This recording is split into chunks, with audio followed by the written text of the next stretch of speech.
Hello and welcome to lecture 35 of Math 2R03. So in this last series of lectures, we'll be finishing in lecture 36, is we've been kind of looking at some of the big theorems that are in chapter 7. And the goal for today is just to talk about polar decomposition of an operator. So kind of like some of the material in the last lecture, I'm kind of skimming over kind of the fine details because the fine details kind of would take an entire lecture for themselves to work out. Now you can find them in the textbook. I wouldn't test you on the proof of these results, but what's important is just kind of understanding the statement of the theorem. So we only kind of have one thing to look at today, which is the polar decomposition theorem. And what it is, it's a way to break up an operator. And in the last part of today's lecture, I'll explain what it would mean from a matrix point of view. So you may want to kind of jump to that part if you're getting kind of confused, if you want to see something more concretely, if you like thinking in terms of matrices. Okay, so just to kind of remind you of where we were last time, was that we introduced what it means for an operator to be positive. And a positive operator is positive if it is self-adjoint, and it had the property that when you take the inner product of a vector v and you did the inner product with the vector v it started with, you get some non-negative real number. Okay. And we actually proved kind of a bunch of equivalent conditions for being positive, and the one that we want to use in today's lecture is that an operator is positive if you can find a vector, another operator in your space of operators such that the adjoint of R or R composed with its adjoint gives you the operator. And it's actually very easy to find positive operators because what the following corollary tells me is that if I take any operator, I start with any operator, and I look at the operator that I get by taking t composed with its adjoint, I get that it's a positive operator. And why is that? Well, let's consider the operator that I get by t composed with t with its adjoint.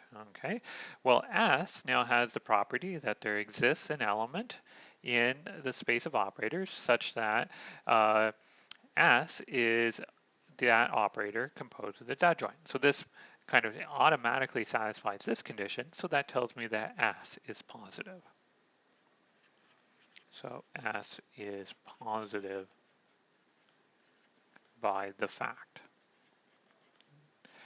Okay, so this is important because what it means is given any operator, we can create a positive operator for starting from any operator. Okay, so that's important. And just to kind of help you, if you like thinking from the point of view of matrices, what this is saying is given any matrix A, okay, we have that the matrix A transpose A.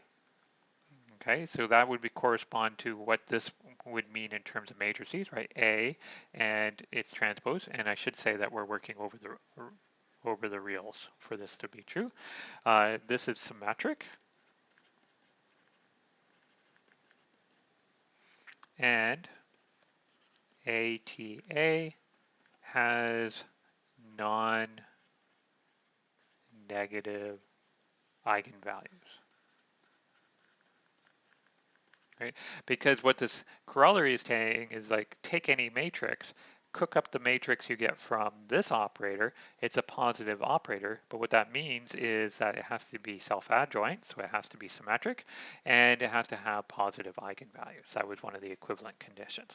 So if you like thinking about terms of matrices, what we're looking at is this condition right here.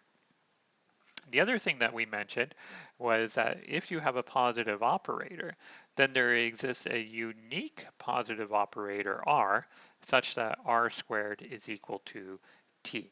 Okay, and we called this the squared root. So R is called the square root of T. So because there's a unique positive operator with this property, we want some special notation to keep track of this. And so what we have is we have to take any if we take any operator, then what we want to do is we want to let this operator here denote the unique positive square root. Actually, I don't need, let me get rid of that because we don't need that. If we take t inside of LV, we take any operator, we're going to let the square root of t star t denote the unique positive square root of this operator, right? Because this guy is positive. Okay, so from what we've said before. So this is a positive operator. Right? So just to kind of run through it again, right? We have that I take any operator, I can make a positive operator. This fact tells me when you have a positive operator, there exists a unique positive operator that's the square root. So given any operator, t star t is a positive operator. It has a unique